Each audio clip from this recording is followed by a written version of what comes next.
મિત્રો તમને 9 નો ઘડિયો નથી આવડતો તો હું તમને 1 થી 10 એકડામાં આખો ઘડિયો શીખડાઈ દઈ. તો હું કેમ લખું? પહેલા આપણે 9 ની લાઈન લખી લઈએ.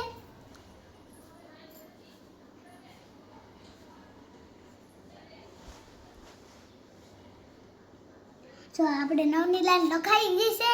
હવે આપણે 1 થી 10 એકડા લખવાના છે.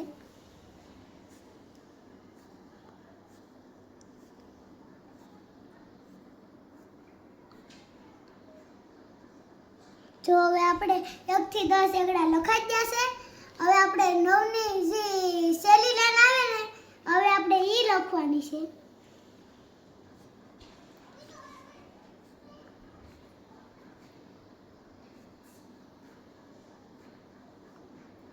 જો અહીંયા લખાઈ ગઈ. હવે આ નીચેથી શરૂ કરવાનું.